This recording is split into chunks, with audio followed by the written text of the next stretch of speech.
Sementara itu, hingga pagi tadi pengungsi di wilayah Kecamatan Rendang yang berasal dari luar radius 6 km sudah semakin berkurang. Satu persatu kepala keluarga sudah berani pulang karena sudah adanya himbauan resmi.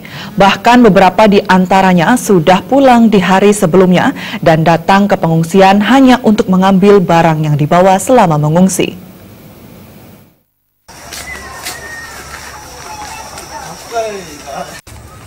Pasca diturunkannya radius perkiraan bahaya erupsi Gunung Agung jadi 6 km, didukung adanya kesepakatan resmi dari Bupati Karangasem bersama pihak terkait mengenai wilayah yang berada dalam radius 6 km, pengungsi di wilayah Kecamatan Rendang yang berasal dari luar radius tersebut sudah semakin berkurang. Satu persatu kepala keluarga sudah berani pulang karena sudah adanya himbauan dari pihak terkait. Bahkan beberapa di antaranya sudah pulang di hari sebelumnya dan datang ke pengungsian hanya untuk mengambil barang. Beberapa pengungsi asal Banjar Kedungdung, Desa Besaki, yang mengungsi di UPTD Pertanian Rendang ini misalnya, mereka sejak hari Minggu kemarin sudah pulang dan kembali ke pos pengungsian hanya untuk mengangkut barang-barang yang dibawa selama mengungsi. Selain itu, meskipun pulang, mereka mengaku tidak akan membongkar tenda yang sebelumnya dipakai. Hal ini sebagai antisipasi apabila nanti harus kembali mengungsi, mengingat Gunung Agung hingga saat ini masih mengalami fase erupsi dan berstatus awas. Sementara itu, beberapa warga juga mengaku pulang karena melihat warga di satu Banjar, baik yang mengungsi di pos UPTD Pertanian ini maupun di pos lainnya, sudah pulang lebih dahulu.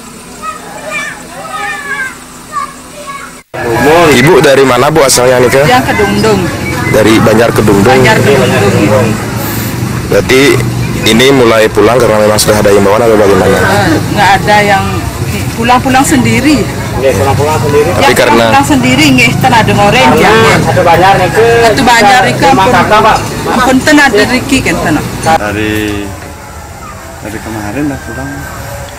mungkin meskipun pulang tendanya mau dibongkar apa dibiarkan Pak Niki? Biarkan untuk sementara. Tahu saya. Saya cuma ngambil kasur. Nanti keluarga yang lain sudah di rumah Pak Nki? Udah. Mungkin ngambil alat aja. Meski sudah terus berkurang, belum dapat dipastikan berapa sisa jumlah pengungsi. Pasalnya hingga saat ini masih terus diadakan pendataan. Selain itu, pergerakan kepulangan pengungsi juga masih berlangsung. Sementara itu, Banjar atau dusun di Desa Besaki yang berada dalam radius 6 km dan warganya masih mengungsi adalah Dusun Temukus, Kesimpar, Angsoka, dan Kiduling Kretek.